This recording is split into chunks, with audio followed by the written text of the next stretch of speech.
नमस्कार दोस्तों। अगर आप एमपी पुलिस कांस्टेबल 2025 की तैयारी कर रहे हैं तो ये वीडियो आपके लिए बहुत ही हेल्पफुल रहने वाला है। आप देख रहे हैं पीवाईक्यू वाला। आज हम देखेंगे 2023 में आयोजित एमपी पुलिस कांस्टेबल परीक्षा के 1 सितंबर के शिफ्ट 1 के पेपर को, इसके सभी 100 प्रश्न और ऑफिशियल आंसर की के हिसाब से उनके सटीक जवाब। तो आइए शुरू करते हैं। पहला प्रश्न है दोस्तों, मैग्सेसे पुरस्कार की स्थापना निम्नलिखित में से किस ट्रस्टी द्वारा की गई थी? सही जवाब है ऑप्शन नंबर ए, रॉकफेलर ब्रदर्स फंड। तो दोस्तों, मैग्सेसे पुरस्कार 1957 में स्थापित किया गया। इसे एशिया का नोबेल पुरस्कार भी कहा जाता है। यह पुरस्कार समाज सेवा, जन सेवा, पत्रकारिता आदि के क्षेत्र में उत्कृष्ट योगदान के लिए दिया जाता है। रॉकफेलर ब्रदर्स फंड ने इसकी नींव रखी थी। दूसरा प्रश्न है, निम्नलिखित में से कौन सा नेपाल के राष्ट्रीय ध्वज का मुख्य रंग है? सही जवाब है option number C, crimson red यानी सिंदूरी लाल। तो दोस्तों, नेपाल का झंडा विश्व का एकमात्र गैर आयताकार राष्ट्रीय ध्वज है। इसका मुख्य रंग सिंदूरी यानी क्रिम्सन रेड है, जो देश के साहस और विजय का प्रतीक है। क्वेश्चन नंबर 3, डीपीआईआईटी पद में पी का क्या अर्थ है? सही जवाब है option number C, promotion. DPIIT का पूरा नाम department for promotion of industry and internal trade ये है दोस्तों। इसमें प्रमोशन का तात्पर्य औद्योगिक और आंतरिक व्यापार को प्रोत्साहित करना है। वर्तमान में डीपीआईआईटी भारत सरकार का एक प्राथमिक विभाग है जो विभिन्न आर्थिक नीतियों के विकास के लिए उत्तरदायी है। क्वेश्चन नंबर 4, उद्योग एवं आंतरिक व्यापार संवर्धन विभाग डीपीआईआईटी, जो भी हम देख चुके हैं, की स्थापना किस वर्ष में की गई थी? सही जवाब है ऑप्शन नंबर सी, 1995 में। तो दोस्तों, डीपीआईआईटी की स्थापना सबसे पहले department of industrial policy and promotion के रूप में 1995 में की गई थी। बाद में 2019 में इसका नाम बदलकर वर्तमान नाम रख दिया गया।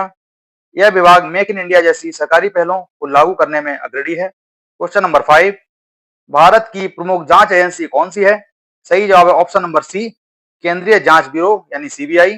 सीबीआई की स्थापना 1963 में हुई थी और यह दिल्ली विशेष पुलिस प्रतिष्ठान अधिनियम के द्वारा शासित है, यानी इसकी जो पावर्स हैं वो उसे इस अधिनियम से मिलती हैं। इसकी स्थापना भ्रष्टाचार निवारण पर संथानम समिति 1962 से 1964 के सुझावों पर की गई थी। वर्तमान में सीबीआई भारत सरकार के कार्मिक विभाग, कार्मिक पेंशन और लोक शिकायत मंत्रालय के अधीन कार्य करती है। दोस्तों, ये इंपॉर्टेंट है कि सीबीआई किसके अंतर्गत काम करती है, तो मंत्रालय का नाम हमें याद रखना है। क्वेश्चन नंबर 6, 11,65,000 वर्ग किलोमीटर क्षेत्र को कवर करने वाली दुनिया की सबसे बड़ी नदी घाटियों में से एक कौन सी है? सही जवाब है ऑप्शन नंबर डी, सिंधु नदी घाटी। सिंधु नदी प्रणाली विश्व की बड़ी नदी घाटियों में से एक है, जो भारत और पाकिस्तान और साथ ही साथ चीन तक विस्तृत है। एनसीईआरटी भूगोल की पुस्तक के अनुसार सिंधु नदी की कुल लंबाई 2,880 किलोमीटर है, जिसमें से लगभग 1,114 किलोमीटर भारत में बहती है। तो दोस्तों, यहाँ पर इसकी लंबाई के बारे में कंफ्यूजन है।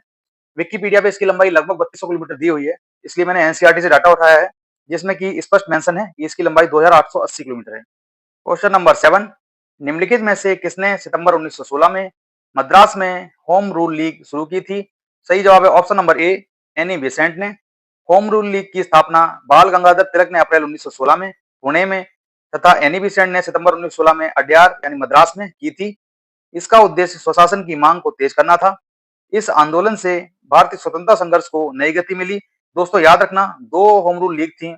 एक थी बाल गंगाधर तिलक जी की, जो शुरू की गई थी 1916 में पुणे में, और दूसरी थी एनी बेसेंट जी की, जिन्होंने शुरू की थी सितंबर 1916 में मद्रास में। तो दोस्तों, याद रखना, ये दोनों अलग अलग थी। क्वेश्चन नंबर 8, निम्नलिखित में से किसने भारत छोड़ो आंदोलन के दौरान करो या मरो का प्रसिद्ध नारा दिया था? सही जवाब है option number B, Mahatma Gandhi ने। दोस्तों, करो या मरो का नारा 1942 में महात्मा गांधी ने भारत छोड़ो आंदोलन के दौरान दिया। इस नारे ने पूरे राष्ट्र को आंदोलित किया और स्वतंत्रता संघर्ष को तेज किया। क्वेश्चन नंबर 9, कृषि रसायनों के उत्पादन में भारत का विश्व में कौन सा स्थान है? सही जवाब है ऑप्शन नंबर सी, तृतीय स्थान। दोस्तों, भारत कृषि रसायनों यानी पेस्टिसाइड्स, फर्टिलाइजर्स आदि के उत्पादन में विश्व में तीसरे स्थान पर है। यह चीन और अमेरिका के बाद सबसे बड़ा उत्पादक है। क्वेश्चन नंबर 10, निम्नलिखित में से कौन सा ग्रह सूर्य के सबसे निकट है? बहुत आसान प्रश्न है। सही जवाब है ऑप्शन नंबर बी, बुध ग्रह, इसे मरकरी के नाम से जानते हैं। तो दोस्तों, बुध सौरमंडल का सूर्य के सबसे नजदीक का ग्रह है। इसका कोई उपग्रह नहीं है, जो पृथ्वी के हर 88 दिनों में सूर्य का एक चक्कर लगाता है। दोस्तों, इसी पैटर्न को फॉलो करते हुए हम अपने सभी 100 प्रश्न पूरा करेंगे। अगर आपको वीडियो अच्छा लग रहा है तो वीडियो को लाइक करें, अपने दोस्तों तक शेयर करें और साथ ही साथ हमारे चैनल को सब्सक्राइब करें। क्वेश्चन नंबर 11, जनसंख्या नियंत्रण और परिवार नियोजन भारतीय संविधान की 7वीं अनुसूची की किस सूची के अंतर्गत आता है? सही जवाब है ऑप्शन नंबर सी, समवर्ती सूची के अंतर्गत दोस्तों ये विषय रखा गया है, जनसंख्या नियंत्रण और परिवार नियोजन। तो दोस्तों इसके बारे में थोड़ा और जान लेते हैं। भारतीय संविधान की 7वीं अनुसूची केंद्र और राज्यों के बीच विधायी शक्तियों के बंटवारे से संबंधित है और इसमें 3 सूचियां शामिल हैं। पहली है संघ सूची, इसमें राष्ट्रीय महत्व के विषयों को दर्शाया जाता है जिन पर केवल केंद्र सरकार कानून बना सकती है, याद रखना दोस्तों। दूसरी है राज्य सूची, इसमें वह विषय सम्मिलित होते हैं जिस पर सिर्फ राज्य सरकार कानून बना सकती है। और एक होती है समवर्ती सूची, इसमें वे विषय हैं जिन पर केंद्र और राज्य दोनों ही कानून बना सकते हैं। क्वेश्चन नंबर 12, 2011 की जनगणना के अनुसार किस राज्य की जनसंख्या दूसरी सबसे अधिक है? सही जवाब है ऑप्शन नंबर डी, महाराष्ट्र। और पहले नंबर पर कौन है दोस्तों? उत्तर प्रदेश। महाराष्ट्र 2011 की जनगणना के अनुसार देश का दूसरा सबसे अधिक जनसंख्या वाला राज्य था, जबकि उत्तर प्रदेश पहले स्थान पर है। तो सबको पता है दोस्तों, आसान प्रश्न है। क्वेश्चन नंबर 13, ब्रिटिश सेना ने किस वर्ष चौरागढ़ के किले पर कब्जा किया था? सही जवाब है ऑप्शन नंबर डी, 1818 में। चौरागढ़ का किला मध्य प्रदेश के नरसिंहपुर जिले में स्थित एक ऐतिहासिक गोंडकालीन किला है, जिसे 15वीं से 16वीं शताब्दी में गोंड शासकों ने बनवाया था। यह किला रानी दुर्गावती के शासनकाल का एक महत्वपूर्ण सैन्य और सांस्कृतिक केंद्र था। अंग्रेजों ने यह किला 1818 में मराठा शासन से छीन लिया था। क्वेश्चन नंबर 14, मध्य प्रदेश के निम्नलिखित में से किस स्थान पर 10वीं शताब्दी की बड़ी गुफा स्थित है? सही जवाब है ऑप्शन नंबर डी, बांधवगढ़ राष्ट्रीय उद्यान में। बांधवगढ़ राष्ट्रीय उद्यान मध्य प्रदेश के उमरिया जिले की विंध्य पहाड़ियों में स्थित है। दोस्तों याद रखना, उमरिया जिले में है।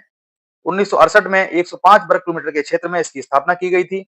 बाद में 1982 में इसका क्षेत्रफल बढ़ाकर 448.84 वर्ग किलोमीटर किया गया और 1993 में इसे टाइगर रिजर्व का दर्जा दिया गया। तो दोस्तों ये याद रखना कि 1993 में ये टाइगर रिजर्व बना और 1968 में सबसे पहले इसे राष्ट्रीय उद्यान बनाया गया था। क्वेश्चन नंबर 15, माना जाता है कि देवी सती का हार मध्य प्रदेश के इस जिले में गिर गया था। सही जवाब option number D, Maihar. Maihar Madhya Pradesh का एक प्रसिद्ध धार्मिक स्थल है। यहाँ शक्तिपीठ की मान्यता है, जहाँ देवी सती का हार गिरा था। इस कारण यहाँ शारदा देवी का मंदिर बहुत प्रसिद्ध है दोस्तों। याद रखना इस प्रश्न को, शारदा देवी का मंदिर मैहर जिले में है। क्वेश्चन नंबर 16, बर्रा कथा लोक नृत्य निम्नलिखित में से किस राज्य में किया जाता है? सही जवाब है option number B, Andhra Pradesh में। बर्रा कथा आंध्र प्रदेश का पारंपरिक लोक नाट्य है, जिसमें संगीत, संवाद और नृत्य का मिश्रण होता है। यह मुख्यतः धार्मिक और ऐतिहासिक कथाओं पर आधारित होता है। क्वेश्चन नंबर 17, IMF और विश्व बैंक का मुख्यालय कहाँ स्थित है? सही जवाब है ऑप्शन नंबर ए, वाशिंगटन डीसी में। तो दोस्तों IMF और विश्व बैंक की स्थापना ब्रेटन वुड्स सम्मेलन, जो कि जुलाई 1944 में हुआ था, के परिणाम स्वरूप हुई थी। अंतर्राष्ट्रीय मुद्रा कोष यानी IMF 27 दिसंबर 1945 को अस्तित्व में आया और अंतर्राष्ट्रीय पुनर्निर्माण एवं विकास बैंक, जिसे विश्व बैंक के नाम से जाना जाता है, का गठन 1944 में ही हो गया था, लेकिन जून 1946 से आधिकारिक तौर पर काम करना इसने शुरू किया। तो दोस्तों ये याद रखना कि इनकी स्थापना कब हुई थी और किस सम्मेलन के तहत इनकी स्थापना की गई थी, ये दोस्तों आप याद रखेंगे। क्वेश्चन नंबर 18, वर्ष 2022 के 68वें राष्ट्रीय फिल्म पुरस्कार में किस राज्य ने सर्वाधिक फिल्म अनुकूल राज्य का पुरस्कार जीता? तो दोस्तों वो है हमारा प्यारा मध्य प्रदेश। मध्य प्रदेश को 2022 के सर्वाधिक फिल्म अनुकूल राज्य के रूप में सम्मानित किया गया। यह राज्य सांस्कृतिक स्थलों और सिनेमाई सुविधाओं के लिए प्रसिद्ध है। क्वेश्चन नंबर 19, बुलंद दरवाजा निम्नलिखित में से किस जिले में स्थित है? सही जवाब है ऑप्शन नंबर डी, बुलंद दरवाजा है दोस्तों आगरा में। बुलंद दरवाजा उत्तर प्रदेश के आगरा जिले के फतेहपुर सीकरी में है, जिसका निर्माण अकबर ने 1601 ईस्वी में गुजरात विजय की स्मृति में कराया था। क्वेश्चन नंबर 20, सुप्रीम कोर्ट के मुख्य न्यायाधीश की नियुक्ति किसके द्वारा की जाती है? सबको पता होगा दोस्तों, सही जवाब है ऑप्शन नंबर बी, राष्ट्रपति के द्वारा। भारतीय संविधान का अनुच्छेद 124 का खंड 2 यह कहता है कि भारत के मुख्य न्यायाधीश और सर्वोच्च न्यायालय के अन्य न्यायाधीशों की नियुक्ति राष्ट्रपति के द्वारा की जाएगी। भारत के वर्तमान मुख्य न्यायाधीश न्यायमूर्ति भूषण रामकृष्ण गवई यानी BR गवई हैं, जिन्होंने 14 मई 2025 को पदभार ग्रहण किया। वह भारत के 52वें मुख्य न्यायाधीश हैं। तो दोस्तों याद रखना इनका नाम और ये किस नंबर के हैं, ये आपको अच्छे से याद रखना है। क्वेश्चन नंबर 21, ऊष्म प्रवैगिकी में किस प्रक्रिया में सिस्टम के अंदर या बाहर कोई गर्मी या ऊष्मा हस्तांतरण शामिल नहीं है? सही जवाब है ऑप्शन नंबर सी, रुद्धोष्म प्रक्रिया। रुद्धोष्म प्रक्रिया यानी एडियाबैटिक प्रोसेस एक ऊष्मागतिकीय प्रक्रिया है, जिसमें किसी तंत्र और उसके परिवेश के बीच ऊष्मा का कोई आदान प्रदान नहीं होता है, केवल ताप, दबाव या आयतन में परिवर्तन होते हैं। उदाहरण है दोस्तों इसके आंतरिक दहन इंजन, बादलों का बनना, दबाव युक्त कंटेनर का खुलना। तो दोस्तों इसको याद रखना आप। क्वेश्चन नंबर 22, मसालों का प्रमुख उत्पादक देश कौन सा है? सही जवाब है ऑप्शन नंबर ए, भारत। भारत विश्व का सबसे बड़ा मसालों का उत्पादक और निर्यातक देश है। भारत से निर्यात होने वाले प्रमुख मसालों में काली मिर्च, इलायची, मिर्च, हल्दी, जीरा, धनिया, अदरक, जायफल, जावित्री, सौंफ, अजवाइन और लहसुन शामिल हैं। ये मसाले वैश्विक स्तर पर अपने औषधीय और स्वास्थ्य संबंधी गुणों के लिए जाने जाते हैं। क्वेश्चन नंबर 23, निम्नलिखित में से कौन सा एक बीज पत्री पौधों में देखा जाता है? सही जवाब है ऑप्शन नंबर ए, त्रिमासिक फूल। एक बीज पत्री पौधों, जिसे मोनोकोट्स कहते हैं, में आमतौर पर 3 गुथे हुए फूल पाए जाते हैं।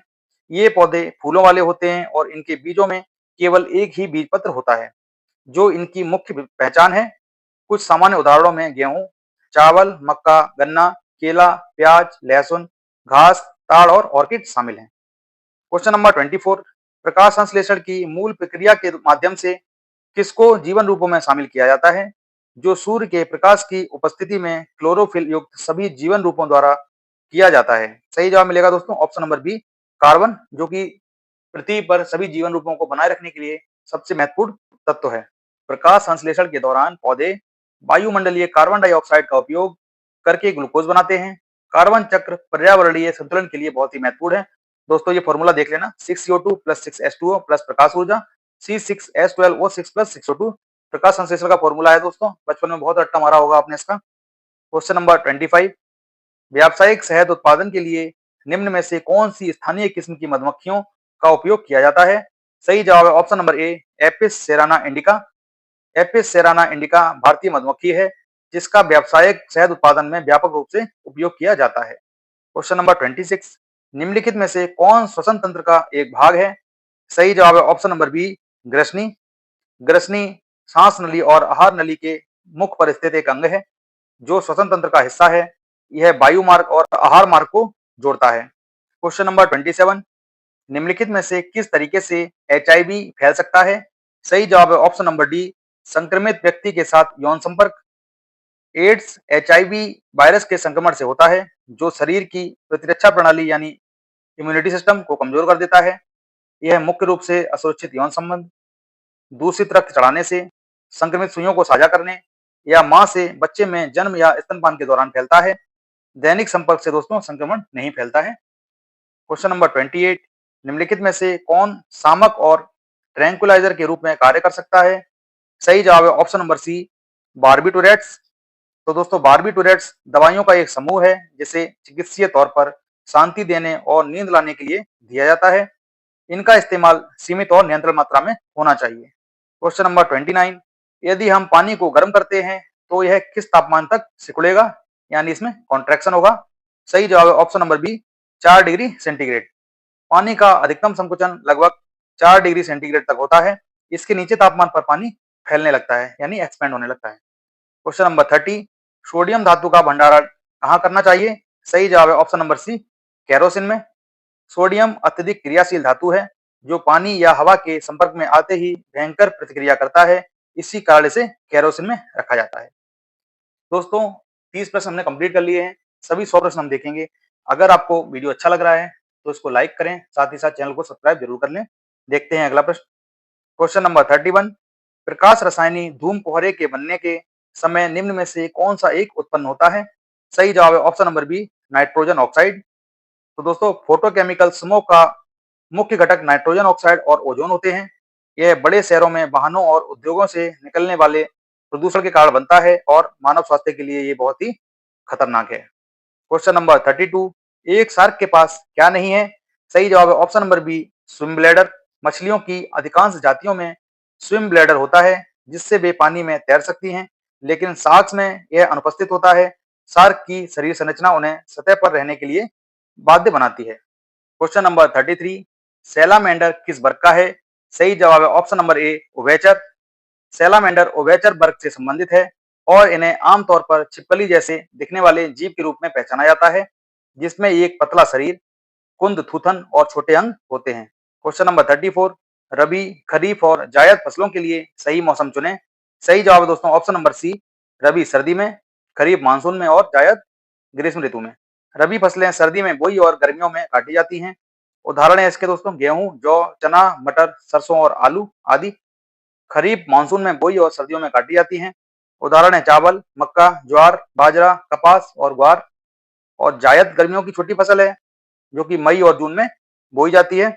उदाहरण है खीरा, ककड़ी, तरबूज, खरबूजा, करेला इत्यादि। दोस्तों इसमें से एक प्रश्न 100% आएगा, ये बहुत ही इंपॉर्टेंट है आपके एग्जाम के लिए, याद रखना। क्वेश्चन नंबर 35, छवि में पुनरुत्पादन की विधि क्या है जहां विशेष विकास से नए पत्ते बनते हैं।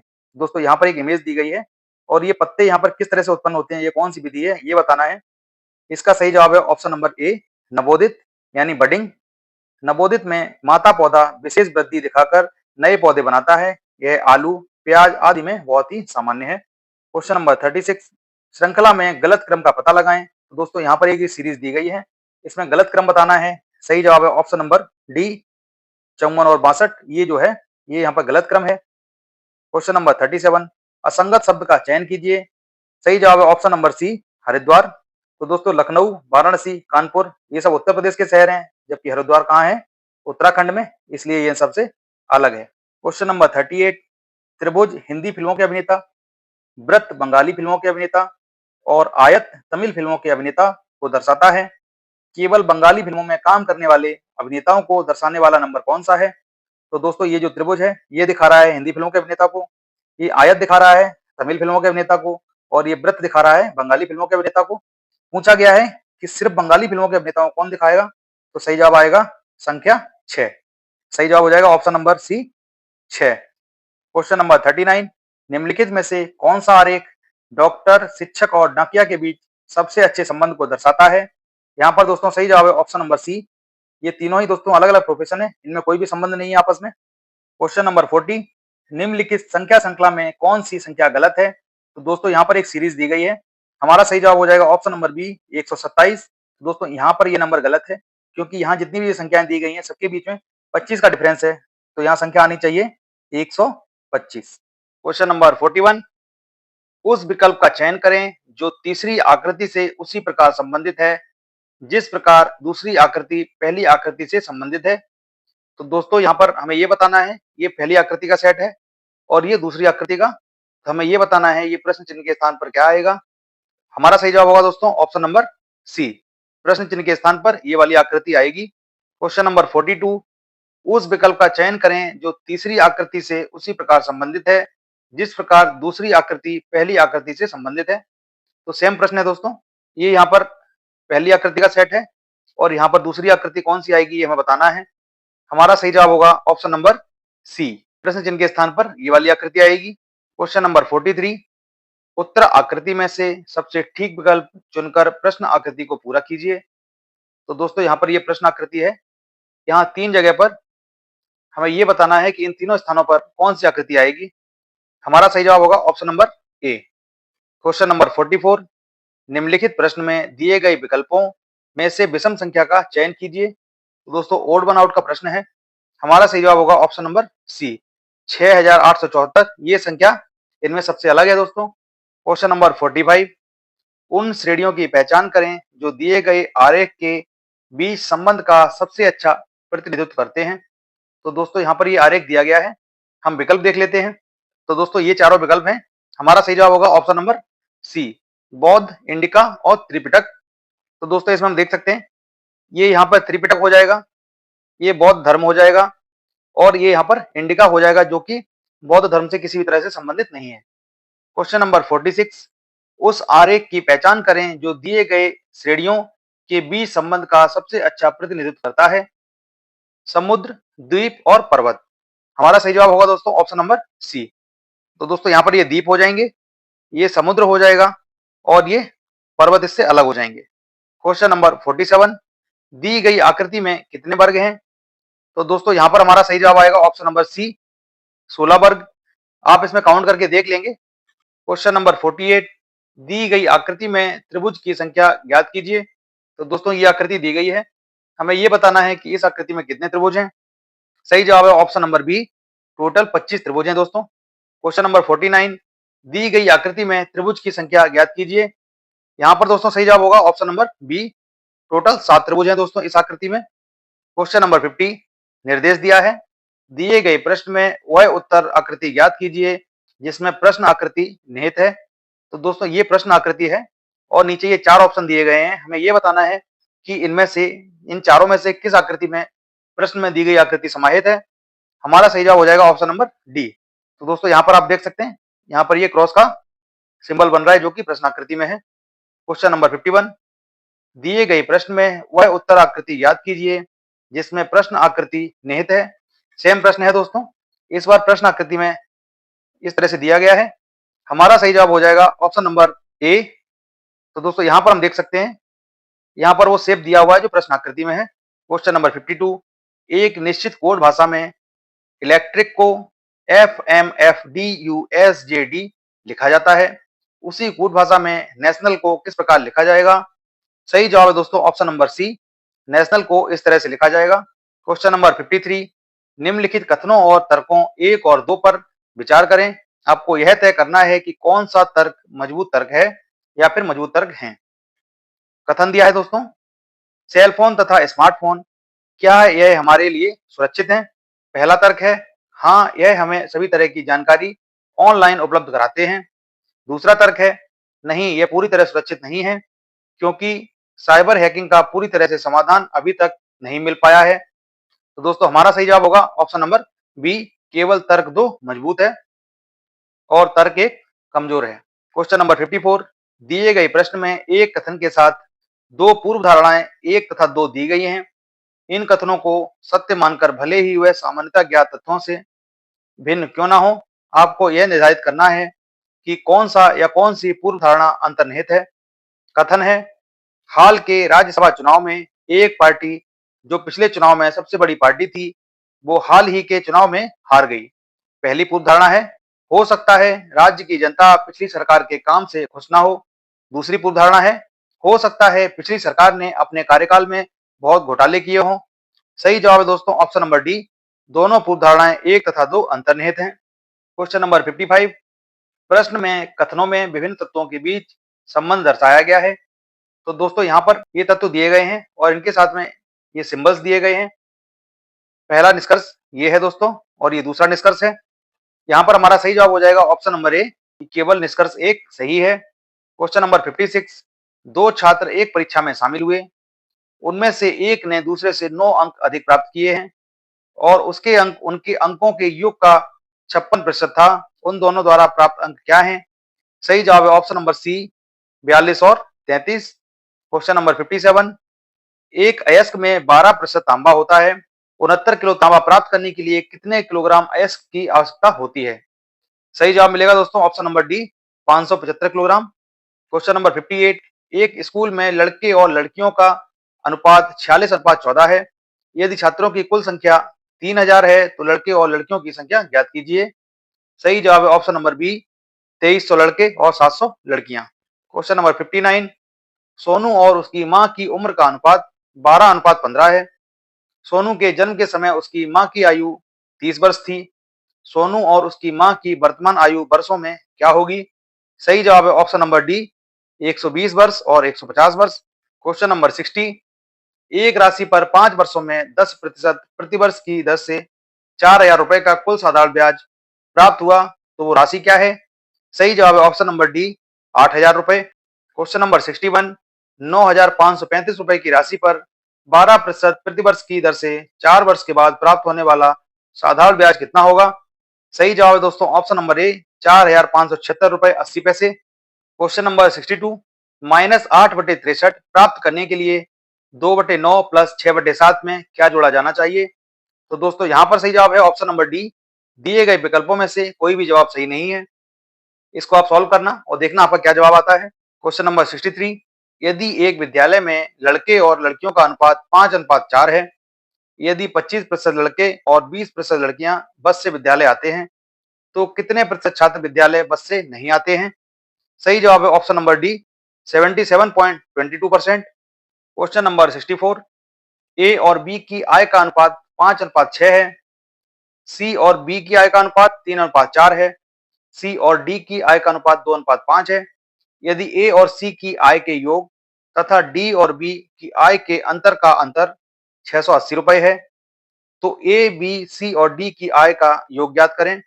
सही जवाब मिलेगा दोस्तों option number B, ₹4280। Question number 65, गणतंत्र दिवस समारोह में यदि 200 लड्डू इस प्रकार बांटे गए कि प्रत्येक को 5% लड्डू मिले, तो समारोह में कितने व्यक्ति मौजूद थे?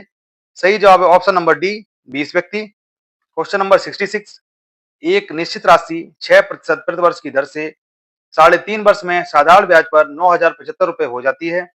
10% प्रतिवर्ष की दर से 6 वर्षों में समान राशि का साधारण ब्याज कितना होगा? सही जवाब है दोस्तों option number D, ₹4,500। Question number 67, एक राशि साधारण ब्याज पर 5 वर्षों में स्वयं की दुगनी हो जाती है। यह कितने वर्षों में स्वयं की 8 गुना हो जाएगी? सही जवाब है ऑप्शन नंबर डी, 35 वर्षों में। क्वेश्चन नंबर 68, बासबी एक चावल व्यापारी है जो 2 किस्म के चावल को मिलाकर बेचता है। पहली किस्म के चावल का क्रय मूल्य दूसरी किस्म के चावल के क्रय मूल्य की दोगुनी है। यदि बासबी महंगी किस्म के चावल के क्रय मूल्य पर मिश्रण को बेचती है और 35% का लाभ कमाती है, तो वह किस अनुपात में चावल के किस्मों को मिलाया गया था? सही जवाब है option number B, 13:14। Question number 69, एक व्यापारी ने 12% के लाभ पर एक वस्तु को बेचा। यदि विक्रय मूल्य में ₹110 में 10% की हानि होगी, तो वस्तु की कीमत ज्ञात कीजिए। सही जवाब है ऑप्शन नंबर बी, वस्तु की कीमत है ₹500। क्वेश्चन नंबर 70, तो दोस्तों यहाँ पर ये साइन कॉस का एक प्रश्न दिया गया है। इसको सॉल्व करने पर हमें सही जवाब मिलेगा option number D, 2। Question number 71, दिए गए समीकरण को सही बनाने के लिए किन दो संख्याओं को आपस में बदलना चाहिए? तो दोस्तों यहाँ पर एक समीकरण दिया गया है। इस समीकरण को संतुलित करने के लिए दोस्तों हमें आपस में बदलना होगा 2 और 6 को, तो हमारा सही जवाब हो जाएगा ऑप्शन नंबर डी।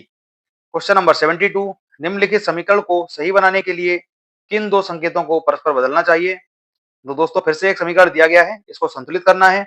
इस बार हमारा सही जवाब होगा ऑप्शन नंबर बी, माइनस और प्लस। अगर हम माइनस और प्लस को आपस में बदल देंगे तो ये समीकरण संतुलित हो जाएगा। क्वेश्चन नंबर 73, शीशे में देखने से लगता है कि घड़ी में 6:30 हो रहे हैं, वास्तविक समय क्या है? सही जवाब मिलेगा ऑप्शन नंबर बी, वास्तविक समय है 5:30। तो दोस्तों घड़ी की वास्तविक और दर्पण छवि की गणना करने के लिए 12:00 में से दर्शाए गए समय को घटाया जाता है, तो इससे हमें सही जवाब मिल जाता है। याद रखना दोस्तों। क्वेश्चन नंबर 74, मिनट की सुई 33 सेकंड में कितना कोण बनाती है? सही जवाब है ऑप्शन नंबर बी, 3.3 डिग्री। दोस्तों इसका सोल्यूशन यहाँ दिया गया है, आप देख लेना इसको। क्वेश्चन नंबर 75, एक्स और वाई भाई हैं, आर वाई का पिता है, एस टी का भाई है और एक्स का मामा है। यदि एस और टी का कोई अन्य भाई या बहन नहीं है, तो टी आर से किस प्रकार संबंधित है? सही जवाब है ऑप्शन नंबर बी, पत्नी। क्वेश्चन नंबर 76, निम्न में से कौन प्रश्नवाचक चिन्ह को प्रतिस्थापित कर सकता है? तो दोस्तों यहाँ पर एक सीरीज दी है, यहाँ पर एक प्रश्नवाचक चिन्ह है, हमें बताना है कि यहाँ पर क्या आएगा। सही जवाब मिलेगा option number B, T6C। Question number 77, ऊषा निशा से लंबी है, निशा आशा से लंबी है, अलका उषा से लंबी है, हर्ष आशा से छोटी है, तो उनमें से कौन सबसे लंबा है? सही जवाब मिलेगा option number B, Alka. Question number 78, दी गई श्रृंखला में गलत पद ज्ञात करें। दोस्तों एक सीरीज दी गई है, हमें गलत पद बताना है। यहाँ पर हमारा सही जवाब होगा ऑप्शन नंबर सी, 21। ये नंबर यहाँ पर गलत है। तो दोस्तों यहाँ पर इस सीरीज में यहाँ पर 3 जोड़ा गया है, यहाँ 4 जोड़ा गया है, यहाँ 5 जोड़ा गया है, तो यहाँ जब हम 6 जोड़ेंगे तो हमें मिलेगा 20। क्वेश्चन नंबर 79, दिए गए वैकल्पिक शब्दों में से वह शब्द चुनिए जो दिए गए शब्द के अक्षरों का प्रयोग करके नहीं बनाया जा सकता है। तो दोस्तों यहाँ पर कैलकुलेशन शब्द दिया गया है, तो यहाँ हमारा सही जवाब हो जाएगा ऑप्शन नंबर डी, टेंशन। ये शब्द कैलकुलेशन के अक्षरों का उपयोग करके नहीं बनाया जा सकता है, क्योंकि यहाँ पर एस आ रहा है और कैलकुलेशन में एस शब्द नहीं है। क्वेश्चन नंबर 80, निर्देश दिया है, निम्न प्रश्न में एक कथन और उसके बाद 1 और 2 से अंकित 2 धारणाएं हैं। धारणा एक मानी गई बात होती है। आपको दिए गए कथन के आधार पर यह तय करना है कि दी गई धारणाओं में से कौन सी धारणा कथन में निहित है। कथन है, एजेंसी नकली वस्तुओं की जांच के लिए एकाएक छापे और ड्राइव आयोजित कर रही है। पहली धारणा है, नकली वस्तुओं की बिक्री में तेज वृद्धि हुई। दूसरी धारणा है, प्राधिकरण नकल उत्पादों की बिक्री से पहले ऐसे जालसाजों को पकड़ना चाहता है। सही जवाब है ऑप्शन नंबर सी, या तो 1 या फिर 2 इसमें निहित है। क्वेश्चन नंबर 81, दर्पण को नीचे दी गई आकृति के दाईं ओर रखने पर बनने वाले सही प्रतिबिंब का चुनाव करें। तो दोस्तों यहाँ पर कुछ अक्षर और कुछ अंक दिए गए हैं। यहाँ पर इस स्थान पर हमने एक दर्पण को रखा है इसके दाईं ओर, तो हमें ये बताना है कि ये सभी इसमें किस तरह से दिखाई देंगे। हमारा सही जवाब हो जाएगा ऑप्शन नंबर डी, दी गई संख्या और अक्षर इस तरह से दिखाई देंगे दर्पण में। क्वेश्चन नंबर 82, निम्नलिखित प्रश्न में उस विकल्प को ज्ञात कीजिए जो प्रश्न चिन्ह के स्थान पर आएगा। तो दोस्तों हमें ये बताना है इस सीरीज में यहाँ पर प्रश्न चिन्ह के स्थान पर क्या आएगा। सही जवाब है option number A, H B Z J, ये प्रश्न चिन्ह के स्थान पर आएगा। क्वेश्चन नंबर 83, यदि इस शब्द को इस रूप में लिखा जाता है तो इस शब्द को उसी रूप में लिखने पर तीसरा अक्षर क्या होगा। सही जवाब है ऑप्शन नंबर सी, तीसरा अक्षर होगा डब्ल्यू। क्वेश्चन नंबर 84, यदि मडागास्कर को 4727879670 के रूप में लिखा जाता है तो फिर मद्रास को क्या लिखा जाएगा। सही जवाब है ऑप्शन नंबर सी, 472079 लिखा जाएगा मद्रास को। क्वेश्चन नंबर 85, निम्नलिखित प्रश्न में दिए गए विकल्पों में से संबंधित शब्द का चयन कीजिए। डी और सी को लिख रहे हैं बी, तो कैट को क्या लिखा जाएगा। सही जवाब है ऑप्शन नंबर बी, एक्स।